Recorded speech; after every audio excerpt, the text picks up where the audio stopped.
I have a guest today, Coach Tony Dungy. You might be thinking he's not a scholar. He's a theologian, he's a strong Christian, and he is more than adequate to speak on how he has integrated faith into being a coach for the NFL and a Super Bowl winner. When you made that transition to be a Christian all the time, what types of things did you feel like you had to let go of? God does call us to stand up.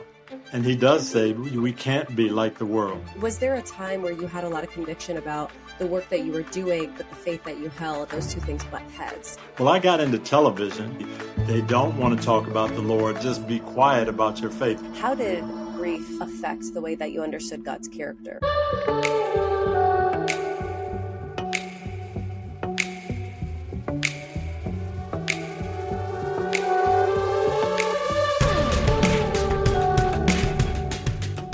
Hello. Welcome to Biblically Speaking. My name is Cassie Bellino, and I'm your host. In this podcast, we talk about the Bible in simple terms with experts, PhDs, and scholarly theologians to make understanding God easier. These conversations have transformed my relationship with Christ and understanding of religion. Now, I'm sharing these recorded conversations with you.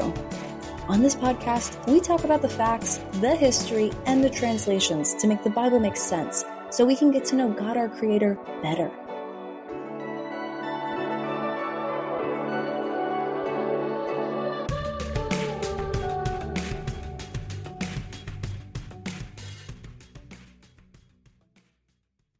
Hi, it's Cass. I wanted to first start off by saying thank you for listening. I created this because I could not find it anywhere else on the internet, and it takes a very small team and a large upfront investment to make it all possible. I really hope that you find it valuable. I would never expect anything from my listeners, and I'm always going to do my best to first outsource support from brands. However, if you do find value in this episode, I invite you to contribute an amount equal to the value that you have received, either through a one-time or a monthly donation linked in the show notes below. I understand that not everyone, though, can donate monetarily. So I ask that if you love Biblically Speaking and you cannot donate, please show your support by subscribing to this channel wherever you're listening so that it tells the hosting platform to show Biblically Speaking to more curious and confused Christians. In exchange for this support, I personally promise to you to always create the highest quality production possible. Thank you so much for listening. Now let's get to the show. Hello. Welcome to Biblically Speaking. I'm your host, Cassie Bellino, and do I have a guest today? I have Coach Tony Dungy here in the studio with me, and you might be thinking he's not a scholar. He's a theologian, he's a strong Christian, and he is more than adequate to speak on his life, his leadership, and how he has integrated faith into being a coach for the NFL and a Super Bowl winner.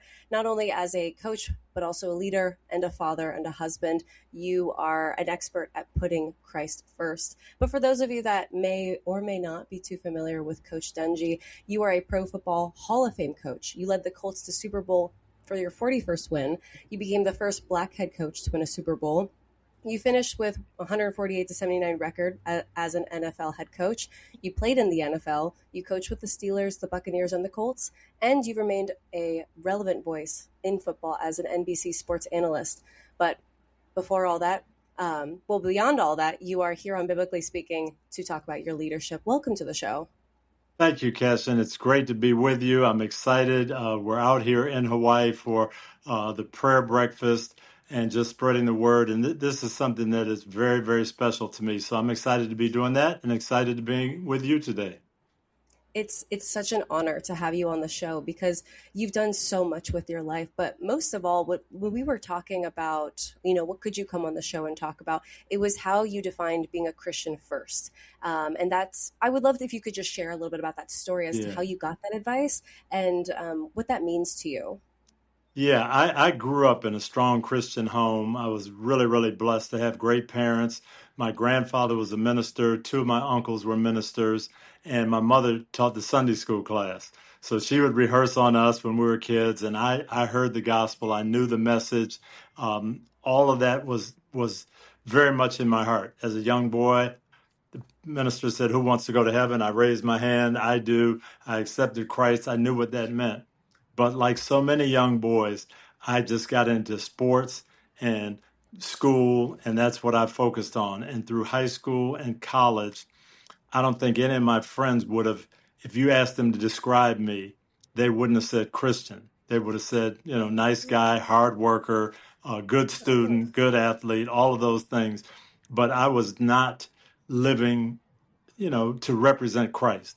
I lived in a great family. I knew right from wrong. I tried to do the right things, but I was an athlete. Well, I ended up, after my senior year in college, going to the Pittsburgh Steelers. And that was the best thing that could have happened to me. We had about 18 to 20 really strong Christian athletes on that team. They described to me what it meant to make Jesus your Lord and not just your Savior. So I was 21 years old when that happened. Well, shortly after that, we had a chapel service, a chapel before a game. And the speaker was a guy named Tony Evans, very, very prominent preacher on the mainland. And he challenged us. He talked about his life. He talked about our lives. And then he said, I have to tell you guys, I'm a Christian all the time. I'm a Christian when I'm here speaking to you in the chapel, which you expect. But when I go home, I'm a Christian husband and father. And when I go shopping, I'm a Christian consumer. And he just went right down the list like that. And then he said, are you a Christian all the time? And I had to stop in my tracks because I knew what it meant to be a Christian. I knew I was saved, but I was not demonstrating that. But at about 22 years old, that became the challenge. And I said, you know what? I want to be a Christian all the time. So I made a commitment right then. I'm going to change myself into, I'm still going to be a strong athlete, but I'm going to be Christian athlete. I'm going to put Christian first. And I did that. And I've tried to do that in everything I've ever done since then. Christian coach, Christian commentator, Christian dad, Christian neighbor. Wherever I go, I want people to see Christ. Wow. I think it's something that I personally strive for, and it's something that we hope for, but that's not always the easiest thing. I remember when I was, becoming more public about my faith, I had a lot of fears about kind of releasing some things that I held on to that were of this world. When you made that transition to be a Christian all the time, what types of things did you feel like you had to let go of? And how did you get through that? I was really helped because I had some great teammates with the Steelers. We were winning Super Bowls at that time. Some of these guys were some of the most prominent figures in sports, and they lived that out. And I saw them live it out. So I said, you know what? I'm not by myself on this. I'm going to walk in their footsteps. Now, when I left there, I got traded, and I'm now with other teams and in other places, and you don't have 25 strong guys around you. Then, okay, are you going to step out and be bold and be a Christian when maybe there's just a few of you? Or you get to a place where maybe they don't embrace that much. And that's what I had to really decide. Okay, how am I going to be when the atmosphere isn't as conducive as it was when I was playing with the Steelers? And that took me a little while to say, you know what, this is who I am, and you're going to have to accept that. That came slowly, but by the time I'd say I was in my mid-30s, that was my MO. Wow. And being in the NFL, I can imagine that you are surrounded by abundance, wealth, women, fame, ego, idolatry. Was there ever some points that you were really at ends with the career that you chose, being a Christian? Yeah, there's a great tendency to want to fit in. I think we all have that. And so, especially when you're in athletics, you want to be part of a team and you just want to say, you know what, I want to fit in. I want to be one of the guys. I don't want to be that person that stands out. But the more I talked to our chaplains, the more I read, the more I studied, God does call us to stand out. And he does say we can't be like the world. So, okay, I'm on a team of a lot of strong Christians with the Steelers. That's great. Now I go to another team, San Francisco. Maybe there aren't that many Christians. What am I going to do? Okay, now I go into the coaching end of it. And I started coaching when I was 25. And now my peers are a different group. It's not these players. It's now these coaches. And especially early on, there was kind of this, how shall I say it, this expectation of a coach that you would be gruff and rough and tough and grouchy and lead and be very demanding.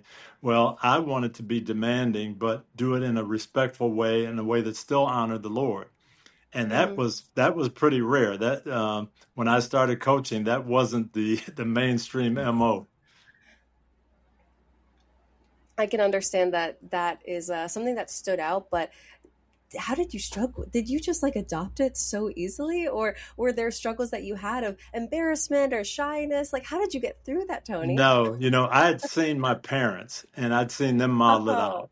And so that I helped see. me. And then I also got to the point where I said, you know what? When I played football, we practiced hard, we played hard, we wanted to be champions. So we didn't do everything the way everybody else did. Yeah, we took it to another level because we wanted to be great. So I said, you know what? I need to take that same approach to my Christian life. I don't want to just be average. And it may turn some people off, but that didn't bother me because I said, if I'm going to do this, I want to be the absolute best that I can be. And my dad used to talk about that in a different way. He used to say, we don't want to be like the crowd. We don't want to follow the crowd. We want to lead the way and have the crowd follow us. And now that takes some gumption, that takes some nerve, and you also have to know where you're going because you don't want people following you in the wrong direction.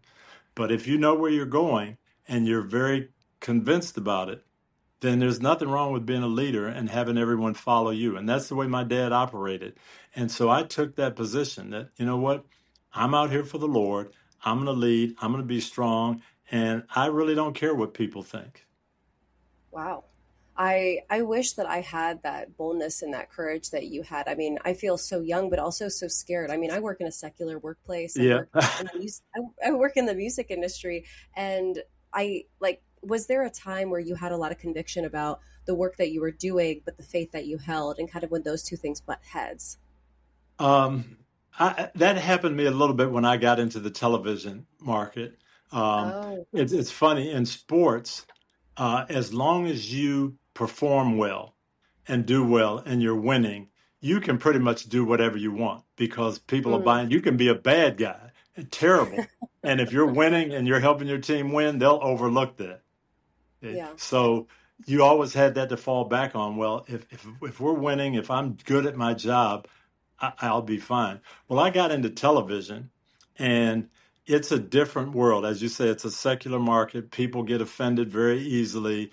They don't want to talk about the Lord necessarily. They don't want you to talk about the Lord because that may drive some viewers away. Hey, you talk about Christ, and yeah, you'll have a following, but then you'll have some other people who don't want to hear that, and we don't want to turn those viewers off. So maybe you should just be quiet about your faith. You can have it, but just be quiet about it.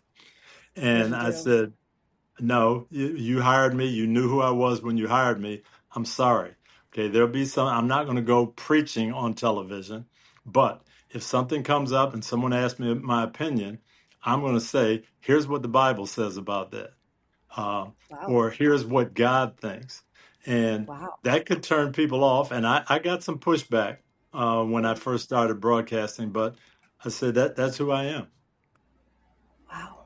That's Oh my gosh, I can't even imagine being on TV and saying something like that. Like that, that is so much boldness. But speaking of wins, when you win, you can do whatever. You were the first Black head coach to win a Super Bowl. How did faith play a role in the path to that success and the challenges that you must have faced? Yeah, when I started coaching actually in 1981, and when I came into the NFL, there were very, very few minority coaches at all. And so I wasn't expecting to climb to the top necessarily. I just liked being around football and helping players, so having fun. We started having success. People started talking about, hey, there's this young guy in Minnesota or in Pittsburgh, Tony Dungy. Maybe he's going to climb the ladder. He's going to be a head coach. And at first, I didn't pay too much attention to that. But then, the more and more I heard it, and the more I felt like God may want me to do this, and I'm prepared to lead. Well, it went about 15 years went by, and I didn't get that head coaching position. And a lot of people thought that I wasn't going to be tough enough on the players. I wasn't going to be a dynamic leader. Maybe some people were turned off about the faith aspect of my life. I don't know. Mm, But it didn't come right away. And I remember having a long conversation with our chaplain when I was with the Minnesota Vikings. And he told me, don't change, be who you are, represent the Lord. He'll have a spot for you. And you just have to be patient and wait. So those years went by, and I finally got hired with the Tampa Bay Buccaneers. And I came into my first press conference and my first meeting with the players, and I said, I'm here to bring you a winner. I know we haven't won. That's why I got hired. But I have a bigger goal than that. I want to represent the Lord. I want to make Tampa a better place to live. I want our players to be men and to be strong men in the community. So I had a lot of different maybe values and expectations than they were used to. But because we won pretty early, it ended up being okay. I didn't get too much pushback. That's amazing. Was there a part or a season other than waiting and having trust in God's timing that you had to have your deepest trust in God beyond that waiting period and Yeah, just kind of pushing through yeah. the regular trials?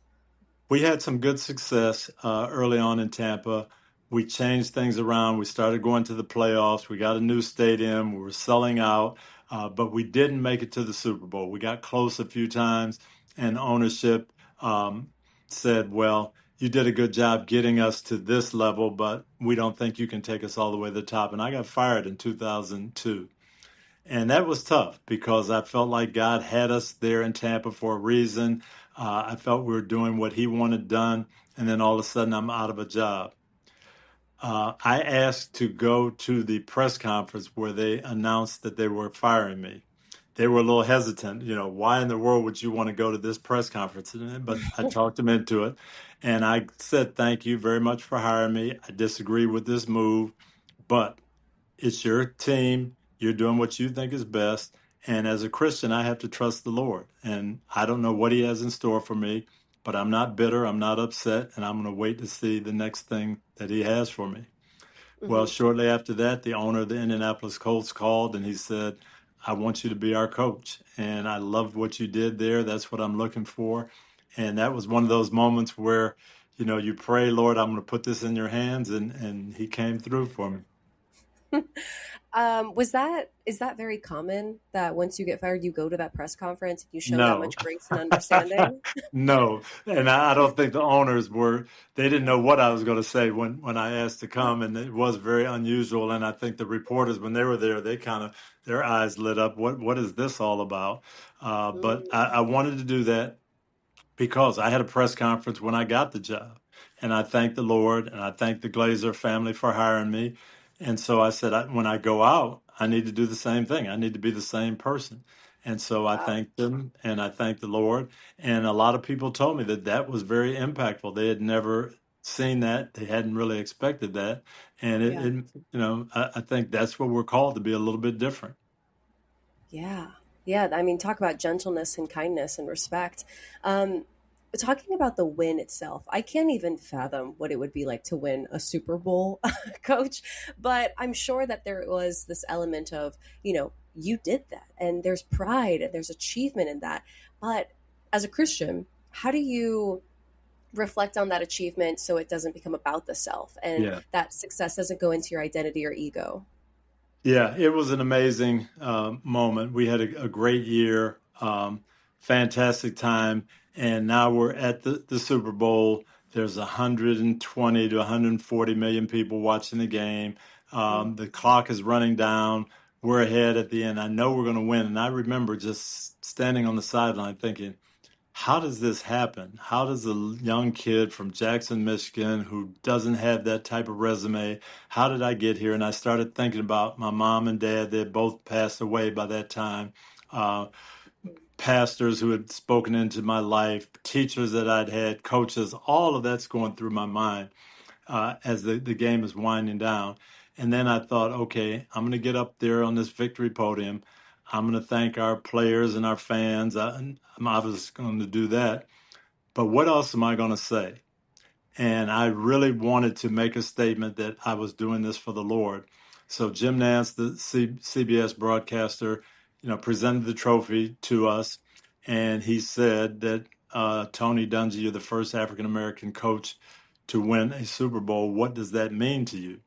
And I said, Jim, that means a lot. I'm very proud to represent African American coaches and stand on their shoulders, but I'm more proud of being a Christian and showing people that you could get to the top of this profession and win the biggest game in the sport and do it the Lord's way. And so that's what I wanted to represent, and that's really what I wanted to say. Did that hurt you or help you when you said that? It made me feel great, and I think it really helped. I got so many comments about that, people saying, and that was just at that moment to really speak for the Lord. It said a lot. By that time, I think, though, most people knew, most people in the football world anyway, knew about me and what I stood for. But that was a moment, the Super Bowl, as you know, people who they're not big fans, they'll watch that game. So there were a lot of people that maybe didn't know about me that got that message, and it was a special night. There was another thing that happened that night. After every game that I ever coached, we always had a pregame prayer and a postgame prayer. And you usually get 10 minutes after the game to, do what you need to do in your own locker room and then let the media in.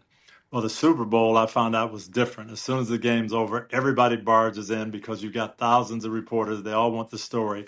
So they just came into our locker room and they're interviewing players, and there's cameras everywhere. And one of our players said, Coach, we didn't have our post-game prayer. We've prayed after every game. And in this big moment, how can we not pray?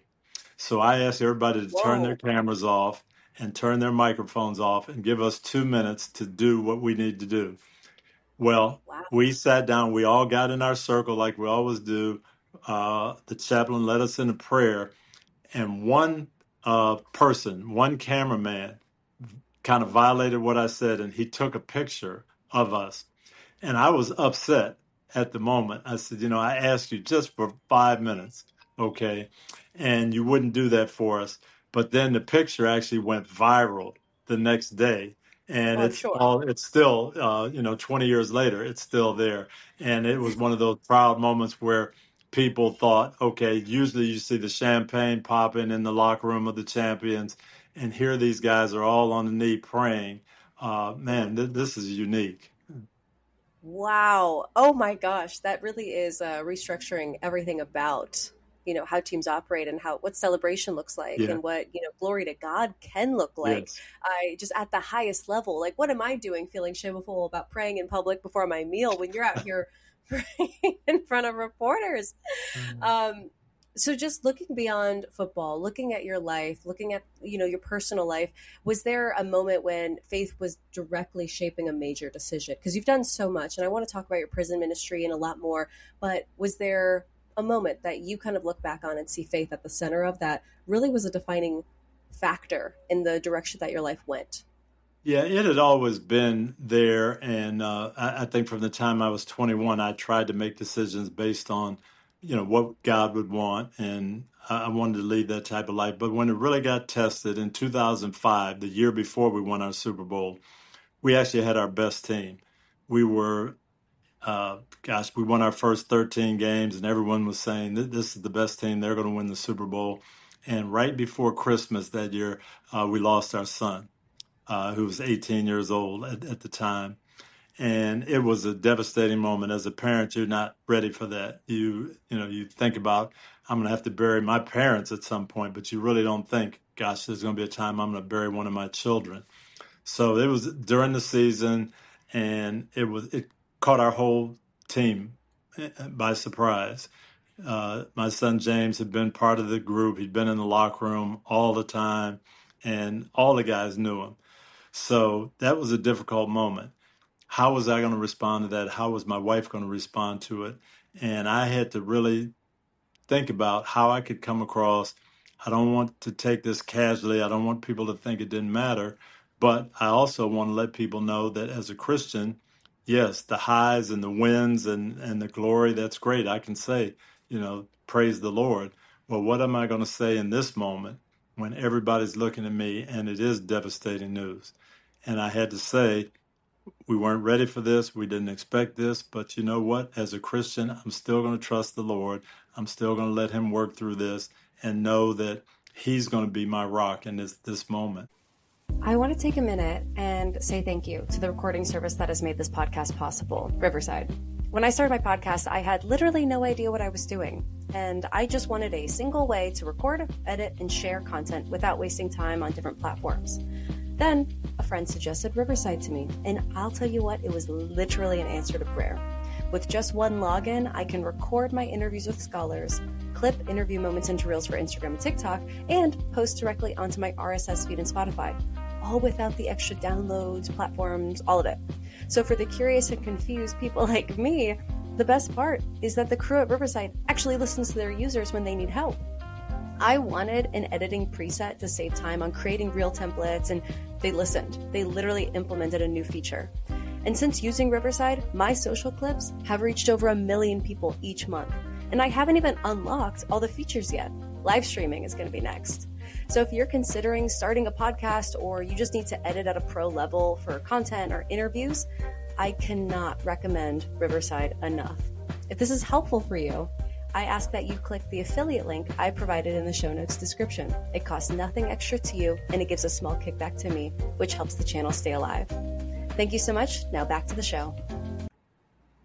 Wow. Thank you so much for sharing more about that. I've never experienced a loss that significant. And so, when that day comes for me, whoever it's with, I'm sure that I'll have a shaking my fist moment at God. And, I can anticipate anger and sadness. But how did grief and this experience, this loss, how did that affect the way that you understood God's character? It was tough, and we're questioning God. And my wife and I both said, Lord, we believe everything in the Bible. So we believe Romans 8:28, that you work all things for good for those who love the Lord. But how can this be good? Lord, we don't see any good in this. And that was my stance for a couple of days. Well, that changed for me. We went to the funeral, and we had a lot of people there. And one of my high school buddies waited until everybody was gone. And I shook hands with everybody and talked to everybody and said thank you. And so it's just he and I in the church at the end. And he said, Tony, let me ask you one thing. I know you know the Bible. I know you understand God's word. So let me ask you this one question. With everything that you know about heaven, if God gave you the power to bring James back right now, would you bring him back, or would you let him stay in heaven? And I said, wow, Larry, with everything I know about heaven, I'd want to bring him back, but that'd be very selfish. And that changed my whole outlook right then. I said, wow, my son's in heaven. Why am I down and depressed? Yeah. And that changed me. And I was able to go forward and say, you know what, this is tough. It's difficult. We're hurting, but God's got this under control. He is going to use this for good. Yeah. Yeah. In that moment, do you think what made you trust God was knowing that he was in heaven, or knowing that that was God's will for him to go to heaven early? I think both. I think number one, knowing that he was in heaven, as Paul says, we don't grieve like those who have no hope. We understand that this life is temporary, that there is a future. We are going to be reunited if we know Christ. And I had that assurance. I knew my son knew the Lord, had made him a savior, so he was in heaven. But then, too, I knew that was God's will. We had a chapel service. No, it was actually a church service, and one of my pastors was talking about James and Peter being jailed and persecuted. And he said, okay, you've got this whole group of people, and they're praying for James, and they're praying for Peter. James gets beheaded, and Peter appears at the door and is saved. So he said, what does that mean? Does that mean that God didn't hear them praying for James? That God liked Peter better than James? No, it means that James' mission was finished. The Lord took him to heaven. Peter still had more things to do, so the Lord put him back to the front door. But it was God's will in both cases, and both men are going to be honored. And so, again, when I reflected on that, that helped me when young people pass away. when things happen and all of a sudden that Christian is not there anymore. That doesn't mean God didn't see them. That doesn't mean that God left them. That means that the work that he had for them to do was finished. My gosh, it makes me emotional thinking about it, but your perspective is so faithful in God's will and God's plan and not our own. And And it's that takes an hard. immense, It's hard it because takes we all have immense. plans. We want our plans to be good. And God, why did you have a different plan? And we have to know that he's God and we're not. Yeah. Wow. That takes an incredible amount of faith. I mean, that's just what faith looks like. And, you want an example, there it is. But oh my gosh, that I got to keep going or else I'll keep crying. But so moving forward with that trust and that faithfulness, I imagine that your whole world is reshaped. So what was the biggest redefinition on how you were changed after that loss in both, not just your faithfulness, but like your leadership and how it changed you moving forward in celebration of his life? Yeah, I don't think it really changed me a whole lot. What did change was my perspective. I knew that I was a Christian for the long run. I wasn't a Christian just because everything was going well, and that proved to me. And I think that was a big part of it. God said, "I want to test you," and the Book of James says we're going to get tested. And I think that was the Lord test me. Tony, do you follow me just because everything's good, just because you're winning, just because you get good jobs, your family's doing great, everything is fine? I can see why you're following me. But if Satan does like Job, hey, take one of his kids, take one of his jobs, then let's see if he can follow you, or will he fall away? And I was able to say, you know what? I'm following the Lord no matter what. And so that did help me know that I could make it through tough times. Wow. Wow. Um, I know that I asked you ahead of time, what kind of verse do you carry? And you told me about First Corinthians 9. Why did you Yeah. choose that verse? It's one of the verses that actually turned my life around. I knew the Lord and I understood, what being a Christian was all about. But I was so focused I would say from the age of 10 to 21, I was focused on being a good athlete and a good student. So at 21, I get to the Pittsburgh Steelers. They're in the midst of winning Super Bowls, and I go to this team Bible study. And the chaplain points out this verse, 1 Corinthians 9:24. And to be honest, I had never really read it or I didn't remember reading it before. But Paul says, hey, in a race, everybody runs, but there's only one first prize. So run to win. And I remember saying, Hollis, wait a minute, read that again. Run to win? God really tells us to win?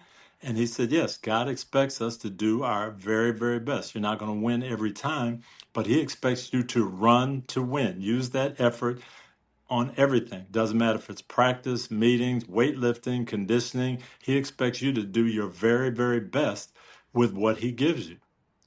I said, wow, I never heard that before. All I heard was people telling me in church, it doesn't matter if you just do your best, that's all God cares about. And he's really saying, run to win. Yes, we're supposed to. And then he said, but don't stop there. Read the next verse. And the next verse, verse 25, says, athletes do it to win a prize that will fade away, but we do it to win an eternal prize that won't fade away. And he went on to explain just everything we talked about, all the effort and intensity and energy you put into winning, which you should do, you better put more into being a good Christian because that's what's going to last. And right now, I thought to myself, I'm not doing that. I'm 100 miles an hour as an athlete, but as a Christian, I'm at about 30, I'm 25 miles an hour. And Yeah. Hollis said, you can't do that. You better put more energy into being a Christian. And that changed the way I looked at things. Okay, yes, I am going to still work hard and practice hard, and I'm going to coach hard, and all those things, but it's not as important as honoring the Lord. So I better make sure that part of my life is together. Yeah. And I mean, aside from sports and money and fame, what is your metric for a life well lived? I think it's doing what the best you can with what God gives you and where he places you. God gives us all different things. He puts us in different places. And how are we going to utilize that? And what are we going to do? He's given me children to raise. He's given me jobs in different cities to be part of the fiber of the city. He's given me opportunities. I'm going to be at this prayer breakfast tomorrow in Honolulu. Okay, he's given me an opportunity to speak. What am I going to say for him? Am I going to just say, hey, I'm happy everybody's here. I hope you have a good time. Or am I going to really say something that's going to be meaningful and point people to Christ? And Mm. so doing the very best I can with wherever he puts me and whatever tools he gives me, that's how I should measure my success. Not with how much money I made, not with what my grades were in this class, but hey, he gave me some things. What did I do with them? Wow. Simply put. Um, so beyond family life, beyond the NFL, you work a lot with the community and you're actually involved with a prison ministry and you mentor the youth. Is there a story that you can share that kind of stays with you and keeps you going and keeps you in it? Yeah, my sister worked. We Jackson, Michigan, where I grew up, is a has a very large prison, one of the largest prisons in the United States. A lot of people in my hometown work there. I never visited there, didn't want to know anything about it. My sister worked there, um, but when I got to Tampa in 1996, one of the pastors there, this iconic pastor, Abe Brown, he asked me if I would go with him. He had a prison visitation ministry, wanted to encourage the men especially, but women also. But he said they would love to hear from the new coach of the Tampa Bay Buccaneers. I think you could be an encouragement to them. I was a little hesitant, but I thought, okay, God put me in this position, not just to coach, not just to win games. Why am I here? So I said, okay, Reverend Brown, I'll go with you. And the first trip we took, I expected to see these, I guess, in my mind, 40, 50-year-old men, hard and tough criminals. And we came in this prison. There were so many 22, 23, 19-year-old that looked like my kids. And Whoa. I was talking to them, and they're talking about the team and sports and everything. We had a really good time. We shared the gospel, and it was great. But then we're riding back home, and I said, Reverend Brown, how in the world does this happen? How we're in a maximum security prison, and there's 19 and 20-year-old kids in there. How does that happen? And he told me, he said, Tony, it's not education, it's not socioeconomic, it's not any of that. He said these kids did not grow up with their dad. They didn't have 95% of them did not have a relationship with their dad, and that's where things start. And I Whoa. started thinking, man, I've taken this for granted. My dad was there every day for me. He was always there, always pouring into me. And I thought that was just normal. And so I said, you know what? Especially for young boys, I want to be an advocate. And that changed me in 1996 to say, yeah, I want to visit these prisons, help these young men, and that they can turn their lives around. But I want to see if I can be proactive before they get into that trouble. How can I energize them? And I knew a lot of young men like that, but most of mine was in the sports world. So if you ask them, well, if your dad wasn't around, well, who impacted you? Well, my middle school coach or this coach of this team. Well, what about the kid who's not playing sports? What happens? Where does he get his energy from and his direction? And so that became something that I became passionate about. Wow. Oh my gosh. Is that oh, that is so much. When it comes to working with these groups, I mean, just the mere metric that it was because their father wasn't around. How can churches today step into a role that supports kids before, I don't want to say they're too far gone, but play a role where there isn't a fatherly figure? Yeah, we have to mentor them, and we have to be ready to step in. You know, Jesus said in Matthew 19, haven't you read the scriptures? God made them male and female. Man leaves his mother and father, clings to his wife, the two become one flesh. Well, that tells us what the family is supposed to look like. Now, it's not always going to be perfect, and it's not always going to look like that, but that's the metric that God set up. Mm. Mother, father raise their children. And if that's not there, it's not perfect, and there's going to be pitfalls. So when that's not there, what can we do and how can we help that?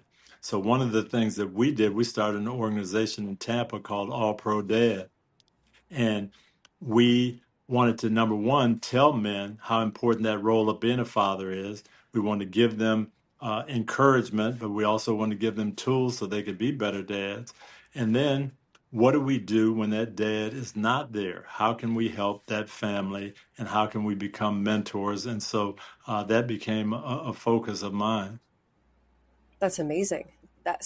Would you say that that is your main focus in this next season, is building out this It program? it has been, and it's gone from Tampa to where we're in 45 states now, and it's been pretty awesome. We're getting a lot of uh, encouragement to continue on and to grow, and it's been pretty special. But then, okay, what can we do to strengthen our communities other than that? And we're in some different things too. We've done a bunch of things with foster care and adoption. My wife and I, we've actually adopted 9 children.